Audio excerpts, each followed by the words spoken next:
ఇక డీటెయిల్స్ చూస్తే తెలుగుదేశం పార్టీ నూతన కమిటీల కొలువు ఘనంగా ప్రారంభమైంది. మంగళగిరిలోని పార్టీ కేంద్ర కార్యాలయంలో జరిగిన నూతన కార్యవర్గ ప్రమాణ స్వీకార కార్యక్రమంలో ముఖ్యమంత్రి పార్టీ అధినేత చంద్రబాబు నాయుడు పాల్గొన్నారు. ఈ సందర్భంగా ఆయన పార్టీ శ్రేణుల్లో నూతన ఉత్సాహాన్ని నింపారు. బలమైన కేడర్ కలిగిన ఏకైక పార్టీ తెలుగుదేశం అని చంద్రబాబు స్పష్టం చేశారు.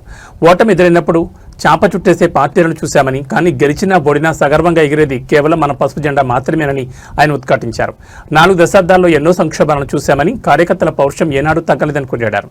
సీనియర్లకు గౌరవిస్తూనే కొత్త రక్తాన్ని ప్రోత్సహించామని, దాదాపు 250 మందితో పక్కా ప్రణాళికతో కమిటీలు వేశామని తెలిపారు. క్లస్టర్ ఇన్ఛార్జ్ స్థాయి నుంచి పొలిట్ బ్యూరో వరకు పదవులిచ్చి కార్యకర్త అధినేత అనే సిద్ధాంతాన్ని ఆచరణలో చూపించామని పేర్కొన్నారు. 2024 ఎన్నికల్లో సాధించిన విజయం కంటే వచ్చే ఎన్నికల్లో పార్టీకి ఇంకా అధిక ఓట్ల శాతం రావడమే లక్ష్యంగా పనిచేయాలని ముఖ్యమంత్రి దిశానిర్దేశం చేశారు. అందరూ కూడా గుండె మీద చేయబెట్టుకొని ప్రమాణం చేయాలి. ఆత్మసాక్షిగా తెలుగుదేశం పార్టీ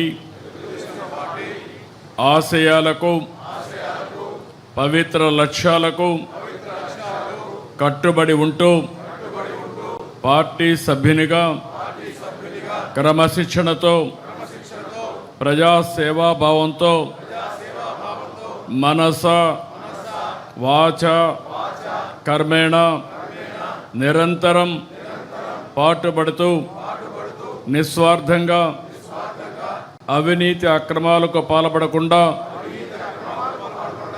దీక్షా దక్షతలతో అంకిత భావంతో తెలుగుదేశం ప్రతిష్టను, ప్రతిపత్తిని పరిరక్షించేందుకు ఎల్లప్పుడూ కృషి చేస్తూ పార్టీ మరియు ప్రజలు నాపై ఉంచిన విశ్వాసాన్ని వమ్ము చేయకుండా నిత్య చైతన్యంతో పార్టీకి ఉజ్వల భవిష్యత్తు కల్పించేందుకై నా వంతు కర్తవ్యాన్ని, విధులను బాధ్యతాయుతంగా నిర్వహించగలనని ప్రమాణం చేస్తున్నాను.